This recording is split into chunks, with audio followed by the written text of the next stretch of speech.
Welcome to Sweetwater's Guitars and Gear. I'm Mitch Gallagher. This time out on Guitars and Gear, I've got a new guitar from Ibanez, I've got an excellent pedal from Keeley, and I've got a tip for you on where to place compressors in your effects chain. Let's get started.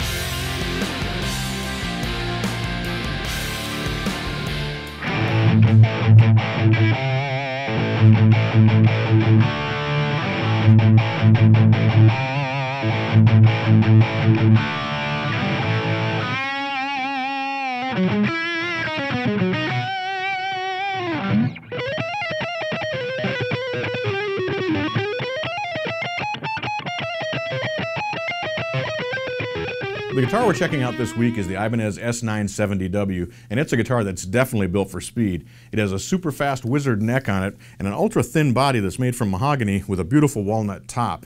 The neck is a laminate of 3 pieces of maple with 2 pieces of walnut, and again it has that wizard profile, so it's ultra thin. This way it's ultra thin. It actually feels nice and wide this way, so it's very comfortable whether you're shredding, whether you're playing chords, whether you're playing clean, or whether you're playing dirty. Now the pickup arrangement in this guitar is with 2 humbuckers and a single coil. Gives you a lot of different tones with the 5-position switch. I'll demonstrate those for you in just a second. We have a master volume, master tone control, and we have a edge floating tremolo here. Now this one actually has ball bearings, and it's set up so that it always returns to the same center point, so you always come right back into tune no matter whether you're diving all the way down or pulling all the way up. Let's check out the tones that this guitar can make. I've set up here for basically a clean Fender style sound out of the Line 6 DT25 amplifier. This is the bridge pickup.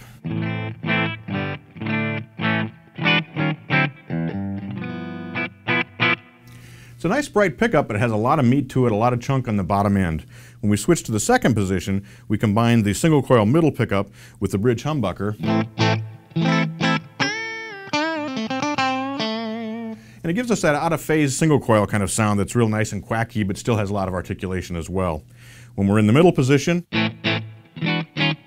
we get the single coil pickup, and of course it sounds like a single coil should with a nice bright top end. In the fourth position, we have the middle single coil with the neck humbucker.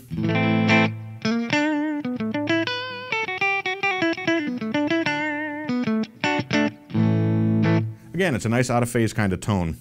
And when we're all the way forward in the fifth position, we have the neck humbucker.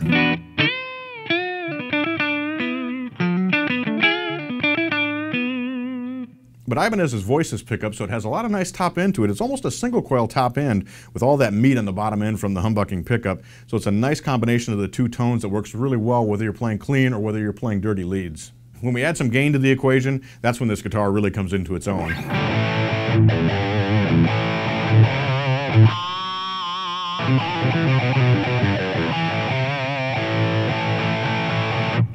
The bridge pickup is nice and chunky, but it still sings. Lots of sustain, lots of harmonic content, so you can pull those pinch harmonics out very easily.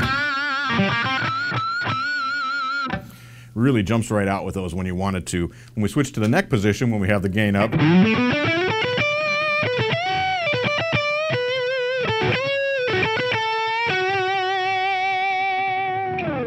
it's a nice round sound, but it doesn't get what I call woodly. It doesn't get all dark on the top end. That articulation still comes through, so you can hear the pick attack, you can hear the articulation of your fingers on the strings. I really like the neck pickup in this guitar.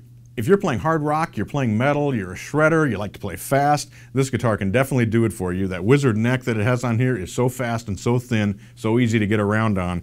And with this thin, comfortable, lightweight body, this guitar is a breeze to wear whether you're playing 4-hour sets or whether you're practicing for 8 hours in the basement. Really a nice guitar. I hope you'll check it out.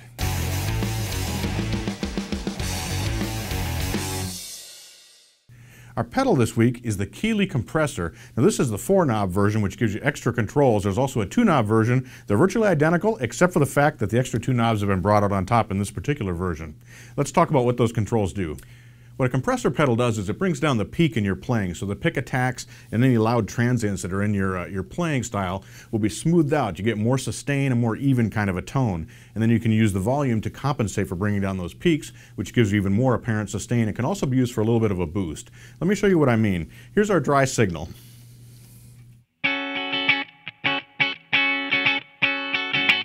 Now I'm emphasizing the attacks there so you can hear those transients. Let's bring this in with a medium amount of sustain.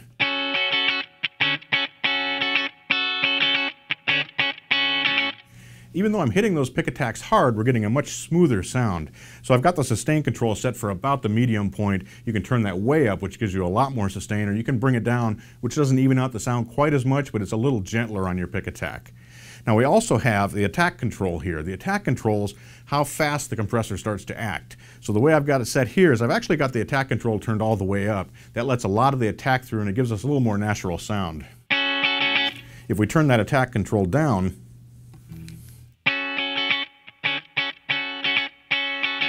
you can hear that it grabs the pick attack more. It kind of squashes everything down. That's a great tone if you want to do some chicken picking, you're doing a country style, or if you're doing funk rhythms, where you really want it to grab and really pop. Turning the attack down will let you achieve that.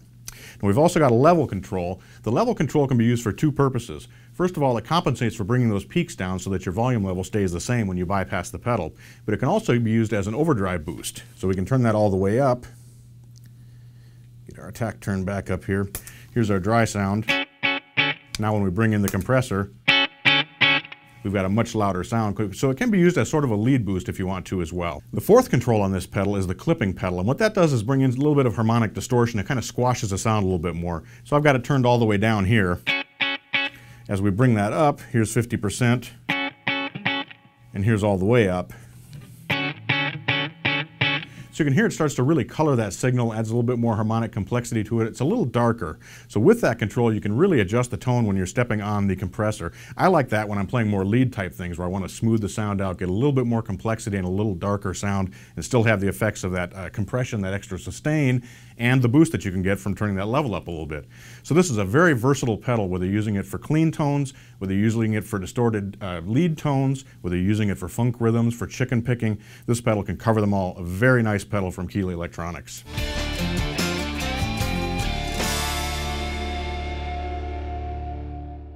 I get a lot of questions from guitar players on what order their pedals should be placed in when they're putting together a pedal board. And in particular, there seems to be a lot of confusion about where a compressor should go. Now, conventional wisdom says to place the compressor pedal at the beginning of the chain. The reason for that is you're providing the optimum signal level for all the rest of your pedals to operate on. And that is great in theory, and it works very well. Most players set it up that way, and it works perfectly fine. Robert Keeley has a little different opinion. He says that you should place your rhythm overdrive pedals before the compressor. That way you get a smoother sound from the overdrive hitting the compressor, being evened out a bit more for your rhythm parts, then place your lead overdrives after the compressor.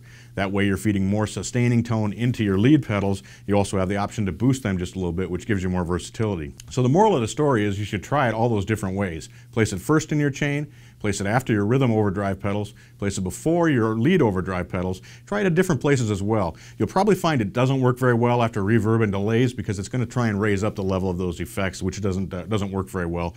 But if you keep it toward the beginning of your signal path and you're using it in conjunction with different overdrive pedals, experiment placing it before and after and see which results you like best. I hope you've enjoyed this installment of Sweetwater's Guitars and Gear. Be sure to tune in next time. We'll have more guitars, we'll have amps, we'll have pedals, we'll have tips on making music and using your gear, and we'll be making a lot more music. I'm Mitch Gallagher.